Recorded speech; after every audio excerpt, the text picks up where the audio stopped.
Bonsoir les amis, heureuse de vous retrouver pour une nouvelle lecture. Ce soir, je continue la lecture de Cinna de Corneille avec la scène 2 de l'acte 5. Allons-y. Auguste, Livy, Cinna, Émilie, Fulvie. Livy. Vous ne connaissez pas encore tous les complices. Votre Émilie en est seigneur et la voici. Cinna. C'est elle-même, ô Dieu. Auguste. Et toi, ma fille, aussi. Émilie. Oui, tout ce qu'il a fait, il l'a fait pour me plaire. Et j'en étais seigneur la cause et le salaire. Auguste. Quoi? L'amour qu'en ton cœur j'ai fait naître aujourd'hui, t'emporte-t-il déjà jusqu'à mourir pour lui? Ton âme, à ces transports un peu trop s'abandonne, et c'est trop, tôt aimer l'amant que je te donne. Émilie.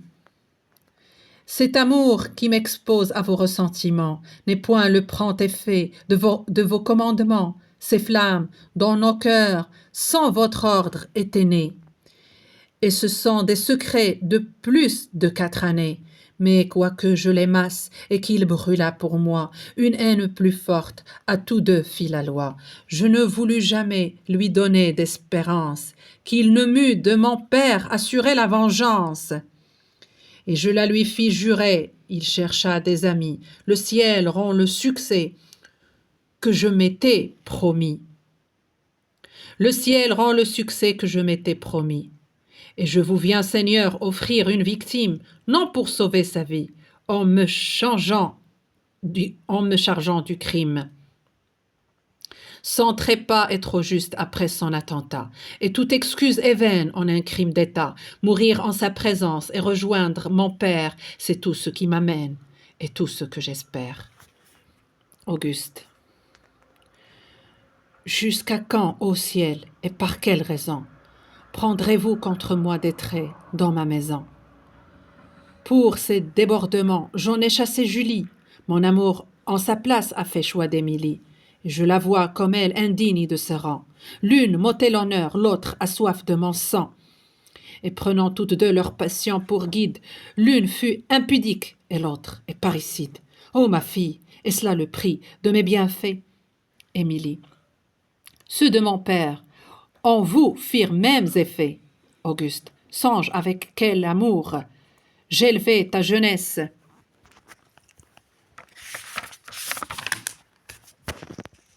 Émilie. Il éleva la vôtre avec même tendresse, et fut votre tuteur, et vous, son assassin. Et vous m'avez au crime enseigné le chemin. Le mien d'avec le vôtre en ce point seul diffère, que votre ambition s'est immolée mon père, et qu'un juste courroux dont je me sens brûlé, à son sang innocent, voulait vous immoler. Livy. C'était trop, Émilie, arrête et considère qu'il t'a trop bien payé les bienfaits de ton père. Sa mort, dont la mémoire allume ta fureur, fut un crime d'Octave et non de l'empereur. Tous ces crimes d'État qu'on fait pour la couronne, le ciel nous en absout alors qu'il nous la donne. Et dans le sacré rang où sa faveur l'a mis, le passé devient juste et l'avenir permis.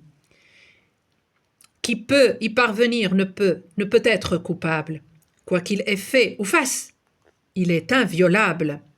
Nous lui devons nos biens, nos jours sont en sa main. Nous lui devons nos biens, nos jours sont en sa main. Et jamais on n'a droit sur ceux du souverain. Émilie. Aussi dans le discours que vous venez d'entendre, je parlais pour l'aigrir et non pour me défendre. Punissez donc, Seigneur, ces criminels appâts, qui de vos favoris font d'illustres ingrats. Tranchez mes tristes jours pour assurer les vôtres. Si j'ai séduit Cinna, j'en séduirai bien d'autres. Et je suis plus à craindre, et vous plus en danger, si j'ai l'amour ensemble et le sang à venger. Cinna. Que vous m'avez séduit et que je souffre encore d'être déshonorée par celle que j'adore. Seigneur, la vérité doit ici s'exprimer. J'avais fait ce dessein avant que de l'aimer. À mes plus saints désirs, la trouvant inflexible, je crus qu'à d'autres soins elle serait sensible. Je parlais de son père et de votre rigueur, et l'offre de mon bras suivit celle du cœur. Que la vengeance est douce à l'esprit d'une femme. Je l'attaquai par là, je pris son âme. Dans mon peu de mérite, elle me négligeait, et ne put négliger le bras qui la vengeait. Elle n'a conspiré que par mon artifice. J'en suis le seul auteur. Elle n'est que complice. Émilie. Sina, qu'oses-tu dire? Est-ce là me chérir que de m'ôter l'honneur quand il me faut mourir? Sina. Mourez, mais en mourant, ne souillez point ma gloire. Émilie. La mienne se flétrit si César te veut croire. Sina. Et la mienne se perd si vous tirez à vous toute celle qui suit de si généreux coups. Émilie. Eh bien, prends-en ta part et me laisse la mienne, ce serait l'affaiblir que d'affaiblir la tienne.